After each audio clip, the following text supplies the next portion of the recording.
할 줄 알겠죠? 청법가는 외우기도 하나요? 청법가는 악보가 없어도 이 법당에서 이렇게 스님을 초청할 때 스님 법문 들을 때 항상 하는 거라서 외우고 있는 게 좋아요. 우리 절이야 이제 뭐 제가 시도 때도 없이 법문을 해서 청법가를 따로 하지 않고도 그냥 하는데 초하룻날이라든지 뭐 다른 중요한 법회 때는 사실 제가 불자들이 그 따로 우리 청법가 합시다라고 이렇게 해서 청법가를 하고 스님께 법문을 청해 듣는 게 더 좋아요. 본래 그러는 거예요. 제가 여러분들한테 청법가 시키고 이러는 건 좀 그렇잖아요. 내가 법문하는데 청법가를 시키라는 그러면 좀 안 어울려요. 이 청법가는 덕노 부신 스승님 이렇게 하면서 사자자의 오르사 사자후를 주옵소서 이렇게 큰 법문을 내리달라고 그렇게 하는 거라서 마치 이렇게 청법가는 아주 큰 스님만 이렇게 큰 스님의 법문을 들을 때만 하는 것 같지만 그렇지 않아요. 이 앞에 나와서 법문을 하는 스님은 금방 출가한 스님이나 뭐 노장 큰 스님이나 관계없이 부처님을 대신해서 문수보살의 화신으로 이렇게 우리도 법문하기 전에 부처님한테 절을 하고 이렇게 제가 배운 건 없지만 그래도 문수보살님이 저에게 가피를 내리소서 이런 마음으로 법문을 하게 돼요.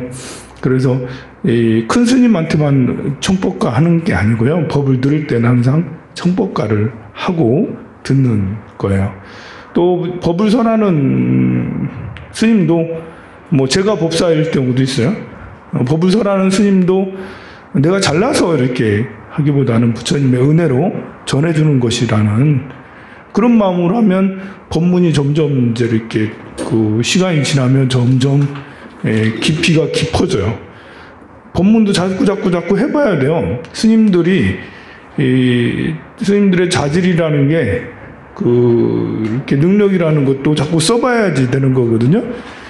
제가 시도 때도 없이 자꾸 법문을 하려고 하는 거는 나도 자기 개발인 거예요. 하면 할수록 더 나아지겠지. 법문한 지가 10년이 됐는데 처음보다는 지금이 더 유연하고 좀 더 아무래도 낫지 않겠습니까? 아무리 재능이 없는 분이라 하더라도 또 하고 하면 갈고 닦여지게 돼요. 근데 지금 우리나라 이렇게 스님들이 참 안타까운 것은 공부는 수십 년, 20년, 30년을 하셨는데 막상 이렇게 이런 데 와서 법문을 해달라고 하면 능숙하지 않은 분이 더 많아요. 그 이유는 말을 하지 않았기 때문에 대중 앞에서 말한 적이 별로 없는 거예요. 이렇게 들어앉아서 수행은 오래 했는데 남 앞에서 이야기를 별로 안 해보니 아는 것이 많이 있어도 그것이 술술 풀려지지가 않는 거예요. 그것이 참 안타까워요. 반면에 이제 이렇게 다른 종교 지도자들은 아는 것이 있는지 없는지 모르겠지만 학교에서도 그걸 배우는 것 같아요. 말하는 법을 대중 앞에 말하는 그런 스타일을 잘 배워서 아주 젊었을 때부터 이제 말을 계속 하죠. 그래서 나중에 이제 10년이 되고 20년이 되면 대중을 울고 웃기는 그런 아주 굉장한 연설가가 돼요. 그래서 머릿속에 아는 것이 별로 없어도 그 정도 연설가가 되면 많이 아는 것처럼 꾸밀 수도 있고 사람들의 마음을 휘어잡을 수도 있게 되죠. 근데 우리 스님들은 대체로 그런 교육이 따로 없다 보니까 그리고 오랫동안 젊어서는 수행만 하다 보니까 그런 것이 안 돼 있어요. 그리고 혹시라도 이렇게 모셔서 법문을 해달라고 하면 저처럼 이렇게 평음성으로 이렇게 하고 대체로 이렇게 솔직하게 말씀하세요. 대중 연설가로 하기보다는 대체로 굉장히 스님들은 솔직하게 담백하게 말씀하실 때가 더 많죠. 때로는 졸려요. 자, 전생 이야기. 자타카라는 것이 부처님의 전생을 기록한 경전이다. 한문으로 하면 본생담이고요.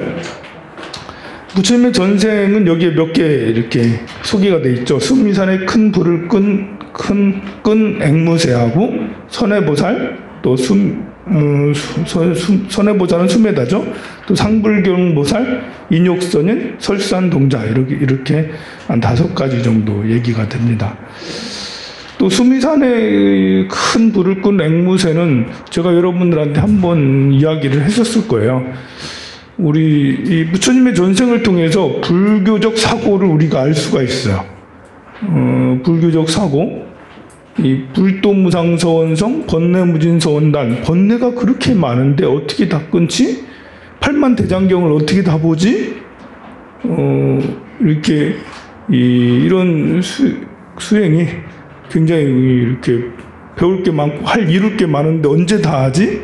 라고 했을 때 이 앵무새 이야기를 들으면 한번 나도 해봐야겠구나 라는 생각을 가질 수 있죠. 일단은 우리는 기본적으로 윤회를 믿어야 돼요. 윤회를. 전생이 있고 이생이 있고 후생이 있고, 윤회를 믿고 안 믿고의 가치관 차이가 삶의 태도가 달라질 수 있어요. 앵무새 같은 태도를 가질 수가 있단 말이죠. 이 수미산은 우주의 중심에 있고 그 어느 산보다 더 높고 크죠. 뭐 지구만 한 산이라고 보면 돼. 우주의 중심에 있는 산이니까 태양계만한 산이라고 엄청 커 산이. 그 산에 불이 났어요. 불이 나서 모두 다 도망가는데 앵무새 한 마리는 도망가지 않고 호숫가에 가가지고 입에다가 이제 물을 머금고 그 불을 끄려고 불에다가 내뿜고 그거를 계속해서 지칠 때까지 계속 하는 거예요. 천신이 그거를 보고, 제석천이 이 앵무새를 보고 저놈 참 신기하다 해서 가서 물어봤죠. 너는 도대체 무슨 생각으로 하니? 저는 내 원을 세웠다고 이 불을 끄겠다고? 어느 세월에 끄겠니? 했더니 이 생이 다하여도 다음 생이 되어도 또 그 다음 생이 되어도 이 불을 끄겠습니다 라고 서원을 세웠어요. 그때 천신이 뭘 했죠? 그 말을 듣고 감동을 해서 비를 내렸죠. 참 여기서 많은 것을 의미합니다. 우리 정신, 이 불자의 정신은 그래요. 지금 내가 당장 해서 무슨 효과가 있냐? 내가 사람 한 명 밥 사준다고 해서 굶어 죽는 사람이 독거노인이 다 사라지냐? 안 하고 말지 뭐 해봐야 소용도 없는데 이럴 수 있잖아요. 분리수거도 마찬가지예요. 분리수거도 뭐 남들 다 그냥 버리는데 뭐 내가 한 명 바뀌어서 내 혼자 분리수거 철저히 한들 세상이 바뀌겠냐? 그렇죠. 나 혼자 착하게 산다고 해서 세상이 바뀌겠냐? 착한 사람만 손해더라. 이런 생각을 우리는 자주 갖습니다. 그리고 그런 갈등들을 해요. 남들 다 죄짓고 사는데 나 혼자만 진실을 말해? 뭐 이렇게. 그러나 이제 이 앵무새 마냥 그럼에도 불구하고 불을 끄겠다. 그럼에도 불구하고 나는 분리수거해? 그럼에도 나는 경전 사실 이게 한번 독송하면 금방 이게 머릿속에 남아야 되는데 자꾸 잊어버리고, 들으면 또 잊어버리고, 들으면 또 잊어버리고, 그 나이가 들면 들수록 자꾸 더 잊어버려. 그럼 안 하고 말지. 이런 생각이 들거든요. 마찬가지로 그래도 해야 된다. 그래도 또 듣고 그것이 이 생이 다 할 때까지, 다음 생이 될 때까지, 그 다음 생이 될 때까지. 우리는 이제 전생과 현생과 내생을 믿으니 이 한 생을 살아가는데 습관의 힘이 굉장히 중요하죠. 지금 내가 나의 미래는 어떻게 될 것이냐라고 물어봤을 때, 그러면 현재를 보라. 그러면 내생을 알 것이다. 전생이 궁금해요. 나도 내가 전생에 뭐 했을까? 돼지였을까? 전생에 나는 뭐 했을까? 스님이었을까? 여자였을까? 나는 전생에 왕이었을까? 아니면 뭐였을까? 뭐 이렇게 간혹 가다가 자기 전생은 누구라고 얘기하는 사람들도 있고 해서 나도 궁금하네 라는데 부처님께서는 전생을 알고 싶은가? 그럼 현생을 보라 라고 그렇게 말씀하시죠. 지금하고 다른 게 없다. 그럼 저는 이제 스님이었을 수도 있겠네요. 전생에서 굉장히 영광이네. 내가 지금 하고 있는 것에 자부심을 느끼니 난 정말 좋거든요. 이렇게 출가해서 이렇게 수행하는 게. 그러면 전생에 내가 스님이었다면 굉장한 영광인 거예요. 내가 스님, 전생에도 승려였다니, 이거 너무나도 이렇게 잘 만났다. 그러면 다음 생도 다시 태어나면 또 스님 할 거야. 라는 이런 게 저절로 이렇게 이어지죠. 그런 사람은 최고의 행복을 누릴 수 있겠죠. 최상의 행복을. 물론 저는 늘 행복한 건 아니에요. 고민도 많고 괴로움도 많고 했습니다만 현재 나이 하고 있는 것에 크게 만족하고 있으니 기쁨의 정도는 대체로 크다고 할 수가 있겠죠. 여러분들도 늘 반문을 해야 되겠죠. 현재 나는 내 생에 어떻게 될까? 전생에 무엇일까? 현생을 보면 된다. 이 앵무새는 이제 이런 원리를 전생과 현생과 내생의 원리를 아니 거의 불가능할 것 같은 이런 것에 도전을 했어요. 사실 저도 마찬가지로 불가능할 것 같은 걸 도전을 한 거죠. 출가해서 나도 성자가 되고 싶다. 부처님 같은 그런 분이 되고 싶다. 완전한 깨달음을 이루고 싶다. 라는 그런 열망에 출가를 했어요. 그때는 출가할 때는 될 것 같았어. 조금만 하면. 이제 좀 지나보니까 그게 아니더라고요. 지나보니까 스님들하고 같이 수행하다 보니까 평생에도 못한 분이 엄청 많아가지고 우리 전국에 12,000명 스님인데 12,000명 중에 깨달은 스님 중 누가 있나? 이거 확률적으로 너무 무모한 도전 아니야? 이제 알 수 있는데 그러면 이제 자포자기하는 마음이 일어나잖아요. 실제로 포기한 스님도 적지 않게 많이 있어요. 이제 이렇게 깨달음을 향한 이런 마음, 이건 없는 거야. 안 돼. 해봐야 안 돼. 라는 그런 생각을 가진 스님들도 적지가 않고, 나 또한 그런 유혹에, 이거 해봐야 별거 있나? 뭐 안 되는 거야. 라고 그렇게 생각할 수 있는데, 역시, 이런 이제 윤회 속에 살아가는 속성, 윤회의 속성을 이해한다면, 그러면 이제 내가 지금 당장은 아니더라도 깨달음 얻으려고 지극히 노력을 이 생에 하고, 그럼 다음 생에 또 하고, 다음 생에 또 하고, 앵무새처럼 계속해서 불을 끌려고, 말도 안 되는 그런 큰 불을 끌려고 하는, 그러다가 이제 딱 걸리는 거죠. 천신한테 눈에 들어서 천신이 비를 내려줬잖아. 우리도 언제 이렇게 그런 대척점에 걸릴 수 있어요. 여행을 바라면 안 되겠지만, 그런 로또에 당첨하듯이, 지금 이 생일 수도 있고, 다음 생일 수도 있고, 그 다음 생일 수도 있고, 언젠가는, 커다란 가피와 함께 나도 이렇게 깨달음을 얻을 수가 있죠. 이것이 불교의 정신이기도 하다. 이렇게 로또에 당첨되는 이런 것은 아니지만, 부처님의 가피와 함께 그리고 내가 이제 끝없이 정진, 현생, 내생을 막론하고 끝없이 하는 것은 우리 불자의 정신이다. 정의를 실천하는 것도 마찬가지다. 나 혼자만 정의로우면 되겠느냐라고 아니, 불교에서는 그렇게 혼자라도 해라라는 거죠. 혼자라도 분리수거하고, 혼자라도 쓰레기 줍고, 혼자라도 진실을 말하려고 하고, 그렇게 하라는 것입니다. 그 다음에 이제 선해보살, 수메다 존재죠. 이건 연등불, 과거 연등불 수기에 관한 얘기예요. 선해동자가 지난 시간에 한 것 같네, 그죠? 안 했어요? 선해동자 그 설산에서 수행하다가 이렇게 논쟁하다가 돈 많이 벌어가지고 돈 많이 벌었던 얘기 했나요? 이렇게 이제 혼자 고행한다고 산속에 깨달음을 얻기 위해서 수행하다가 이 자기 부모님, 어머님인지 아버님인지 이제 아프시다는 얘기를 듣고 고향으로 이제 돌아가요. 돌아가다가 바람들끼리 서로 논쟁하는 그런 이제 바람들끼리 서로 막 논쟁하는 바라문들은 이제 인도의 종교인들이에요. 종교인들이 서로 논쟁을 하는 거예요. 그러면 이제 종교인들이 논쟁을 하면 주변에 이제 평범한 사람들은 논쟁하는 스님한테 돈을 줘 보시를 하는 거죠.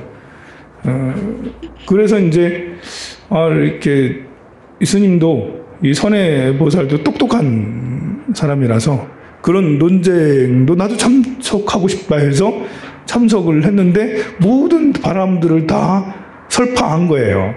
얘기로 이제 입담으로 입담으로 모두 다 평정한 거죠, 이제. 그러니까 대중들이 뭐 환호해서 와 훌륭한 대단한 이제 훌륭한 바람이다 해서 이 스님한테 많은 이제 기부를 했어요.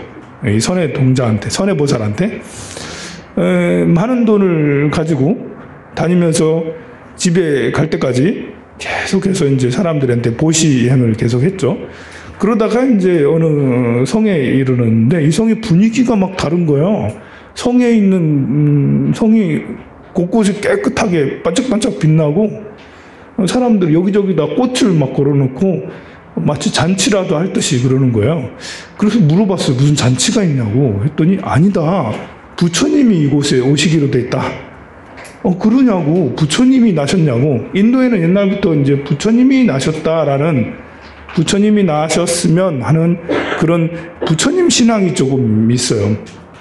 그럼 많은 사람들이 부처님 오시기를 바랬는데 선해보살도 부처님을 만나기를 정말 바랬는데 부처님이 오신다니 그 말을 듣고 이제 가진 재산 얼마 있나 그렇게 해가지고 여기저기 가서 이것도 사고 저것도 사고 했더니 이미 다 팔려가지고 없는 거예요.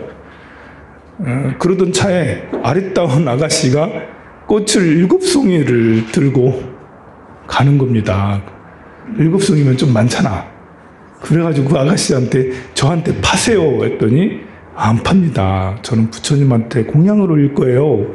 또 파세요 했더니 안 팝니다. 또 파세요 했더니 그 아가씨가 대뜸 하는 말이 조건이 있습니다. 조건부? 무엇이요? 했더니 나는 당신과 세세생생토록 부부의 연을 맺겠습니다.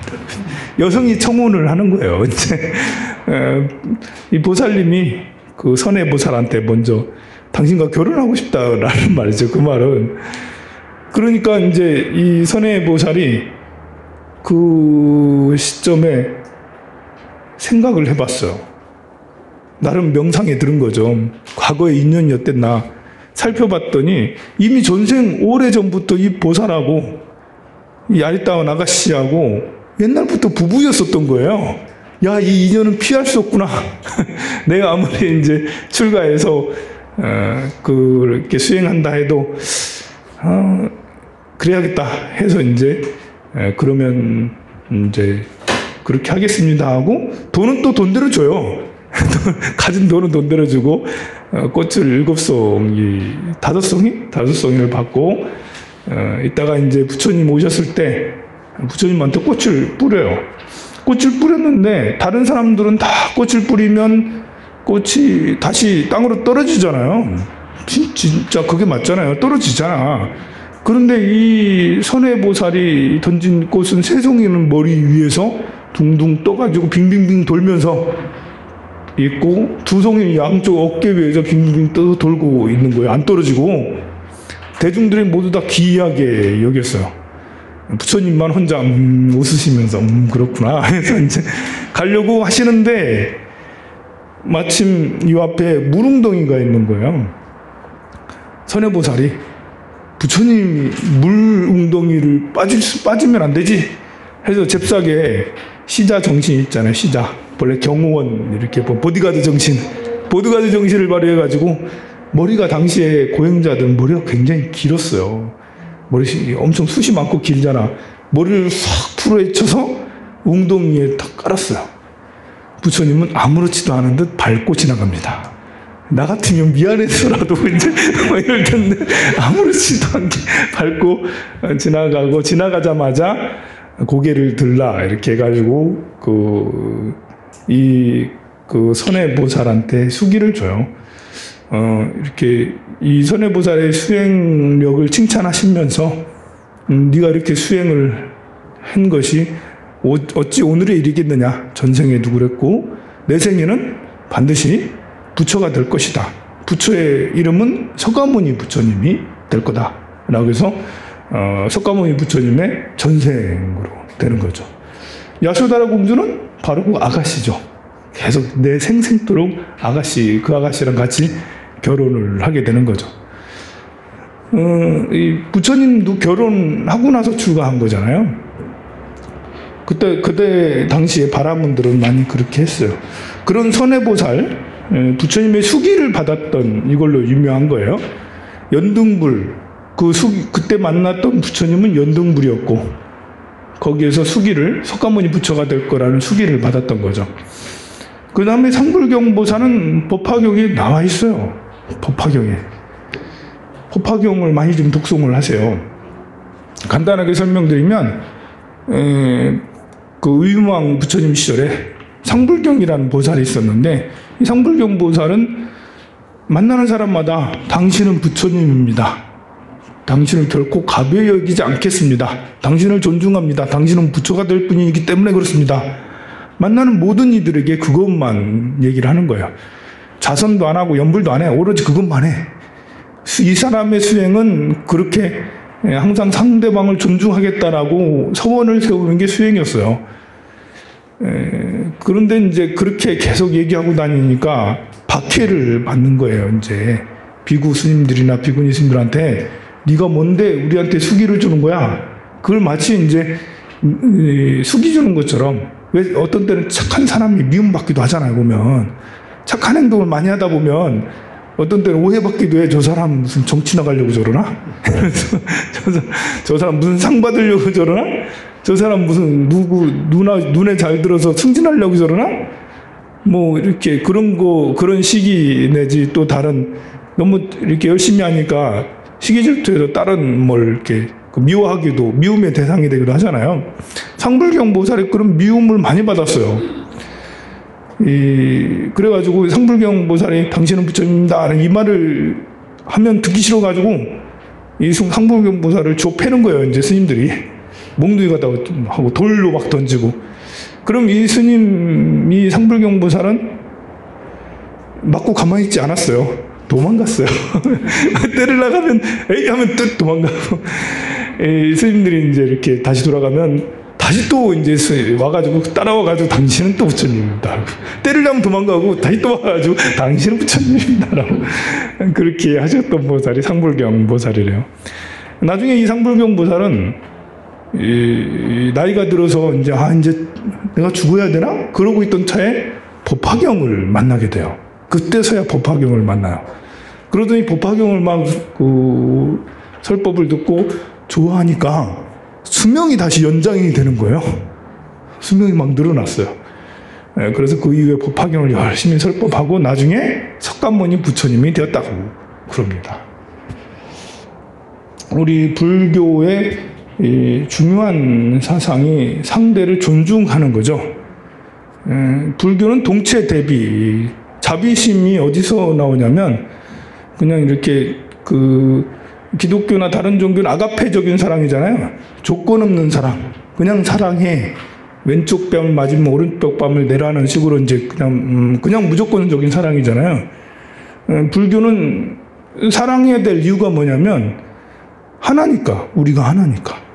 내가 내 몸을 사랑하듯이 옆에 있는 누군가도 같이 하나니까 사랑한다라는 것이죠. 동체 대비시며, 그것이 이제, 우리는 스스로 내 자신을 굉장히 중요하게 여기잖아요. 내 목숨보다 더 중요한 건 세상에 없어요. 자식도 내 목숨보다 중요한 건 아니에요. 내 목숨을 제일 중요하게 여기죠.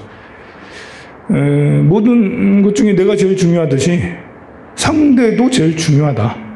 이것을 이제 얘기하는 게 불교라서 상대를 지극히 존중하는 이유가 바로 우리는 하나이기 때문에 지극히 존중을 하는 것이죠. 상불경보살처럼 모든 일을 존중하려고 노력하는 것이 대승불교의 마음이에요. 우리 불자들이 이 앵무새 정신 같은 이런 정신과 그리고 상불경보살 같은 이런 정신은 우리가 꼭 배워야 될, 얻어야 될 마음가짐 중에 하나죠.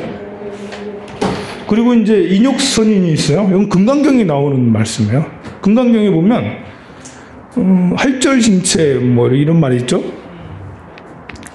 가리왕 시절에 가리왕이 사냥을 나갔어요. 혼자 나가지 않고 궁녀를 잔뜩 데리고 숲에 나갔어요. 궁녀들하고 짝짝꿍 하면서 막 놀다가 가리왕이 잠시 낮잠을 잤어요. 낮잠을 잔 사이에 궁녀들은 희낙낙 호호 하면서 여기저기 나 잡아봐라 하면서 이제 놀러 다녔지, 이제. 그러다가 한 나무 밑에 수행하는 수행자를 봤습니다. 수행자의 모습이 이렇게 너무 고결해 보이는 거예요. 굉장히 멋져 보이는 거죠, 이제. 예, 수행자가 이렇게 보면 품격이 있잖아요, 보면. 이 궁녀들이 모두 이렇게, 와, 하면서 이렇게 가까이 가가지고 인욕선인한테, 그 수행자한테 법문을 청했어요.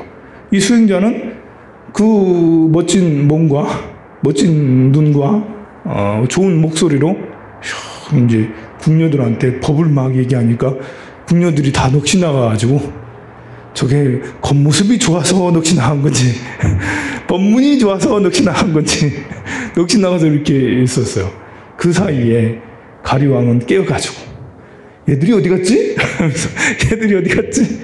해서 막 찾아다녔어요. 찾아다니다가 그 모습을 본 거야. 궁녀들이 이렇게 하염없이 쳐다보는 그런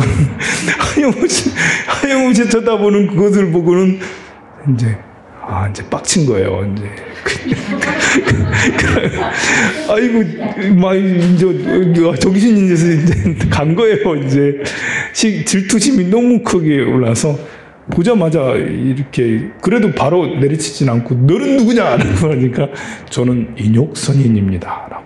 너무나도 얄밉게 저는 인욕선인입니다. 라고. 너무나도 그러니까 더 화가 나서 네가 인욕을 해? 그럼 참아봐라 해서 이제 칼을 뽑아서 한쪽 팔을 잘라요. 한쪽 팔이 잘림에도 불구하고 인욕선인은 눈 하나 깜짝하지 않고 이렇게 그 의연한 모습이 이제 그대로 있는 거잖아요. 그리고는 이제 마치 애처로운 눈빛으로 가리왕을 보면서 오히려 법문을 하는 거예요. 법문을. 더 화가 나잖아요, 이제. 그래서 다시 한쪽 다리를 또 잘라요. 두 팔과 두 다리를 다 잘랐어요. 그러자 이제 이렇게 또 인욕선인은 가리왕에게 인과 이야기를 하면서 참으로 당신이 이렇게 불쌍하다는 식으로 그도 그렇게 법문을 하시는 거예요. 이제 이제는 안 되겠다. 본래 왕들은 좀 잔인하잖아. 그래서 이거는 안 되겠다 해서 이제 그다음부터 이제 죽이려고 칼을 들었는데 그때 하늘에서 우르르 쾅쾅쾅쾅쾅 하면서 우박이 내리고 번개가 치고 하늘에서 소리가 들리는 거예요. 막 꾸짖는 소리를 가리왕을 막 꾸짖는 소리가 들려요. 가리왕이 그때서야 정신이 번쩍 들어서 벌벌벌 떨면서 이거는 죄송합니다라고 이제 하고 인욕선인한테도 이렇게 참회를 하고 막 그랬어요. 너무 무서우니까 이제 제석천이 이제 그 모습을 보고 그렇게 가호를 해줬다고 얘기는 하는데요. 그리고 인욕선인은 아무렇지도 않은 듯이 그 용서를 해주고 그리고 원을 세워요. 나의 인욕이 성취되었다면 그는 원래대로 되어지이다 라고 하니까 이 다 잘린 팔다리가 다시 붙는 거예요. 다시 합체 이래가지고 다시 붙었어요.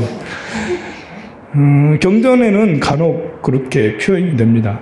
이렇게 연비하는 법화경에도 그런 말씀이 있죠.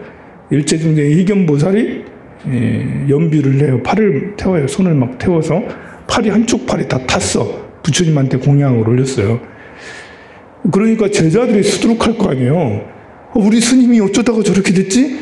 우리 스승님 막 이러니까 제자들이 우리 스승이 불구가 됐어 이러면서 이제 이러자 제자들이 아파하니까 일제중생의견보살이 이렇게 그 부처님한테 소신 공양한 원력이 성취되었으면 원래대로 되어지다 하니까 그 심지어 그건 다 탔는데 또 팔이 다 타서 없잖아. 다시 다 팔이 나가지고 본래대로 되었다고 이렇게 나옵니다. 그러니까 원이 성취되면 실력이 생기는 거죠.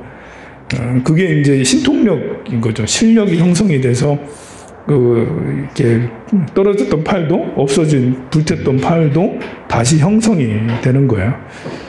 우주의 그런 원소 원자들의 이런 원리들을 큰 스님이나 깨달은 성자 부처님은 능히 이제 조정할 수 있기 때문에 다른 사대로 변해서 이제 이렇게 됐다 하더라도 다시 원상태로 돌릴 수 있는 신비한 힘이 있는 것이죠. 설산의 동자도 전생 이야기예요. 어느 이제 이렇게 설산에서 수행을 하다가 이때는 어린 나이처럼 동자였어요. 지나가다가 이제 걸어가고 있는데 야차를 마주쳤어요.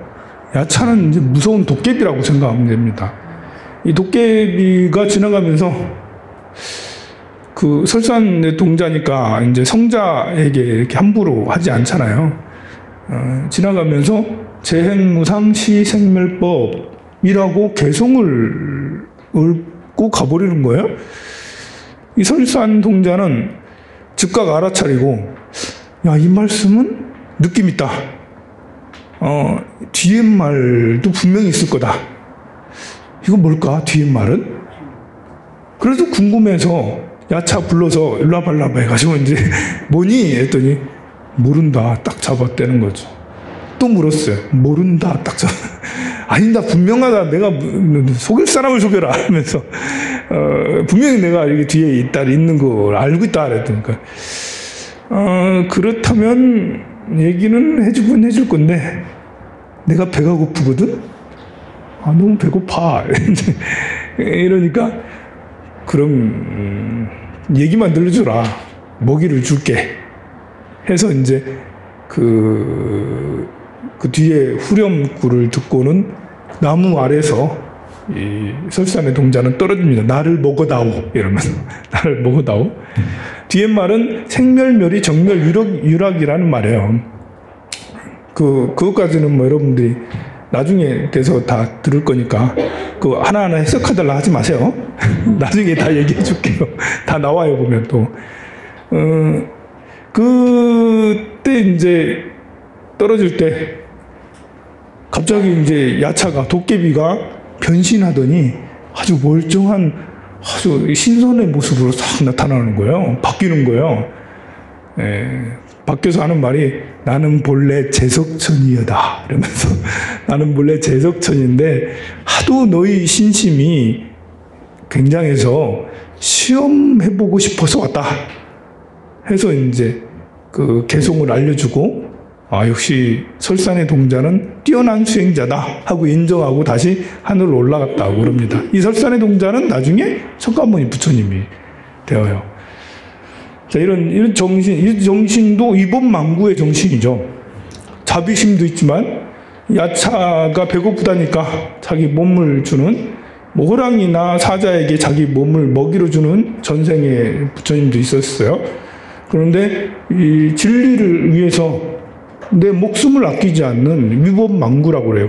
위법망구. 이 법을 위해서 몸을 잇는다라는 위법망구의 정신이죠. 이 정신도 역시 우리 불자들이 가져야 될 정신이에요. 이렇게 진리를 위해서는 몸을 아끼지 않는다. 우리가 이제 3000배 수행을 하거나 10000배 수행을 하잖아요. 이게 이제 300배, 500배 이런 것들은 절도 아니야. 이렇게 1000배가 넘어가면서부터는 그때부터는 이제 인간의 한계에 도전하는 거예요. 이제 1500배가 되고 2000배가 되면 내가 지금 왜 하는 거지 이거를? 당장이라도 때려치고 그냥 도망가고 싶어요. 이것과 계속 싸워야 돼. 그러니까 몸과 마음을 다 버리려고 하는 이 정신이 있어야지 3000배를 할 수가 있는 거예요. 내가 진리를 위해선 몸과 마음이 다 으스러져도 괜찮아. 하다 보면 무릎도 아프고 막 근육도 막 땡기고 이러니까 이거 하다 혹시 평생 불구가 되는 거 아니야?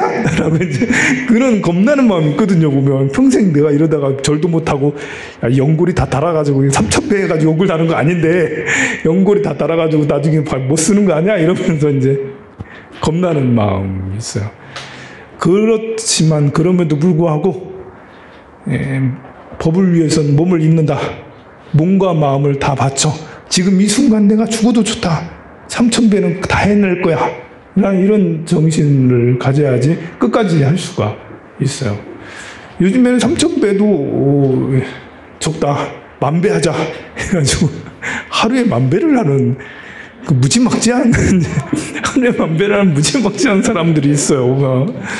주로 백년암에 성철 스님 제자들 중에 그런 모임들이 있어요. 10,000배 하는. 저는 이제 사람으로 안 보여요. 그게. 사람으로 안 보여. 그럼 10,000배를 어떻게 하는 거지? 도들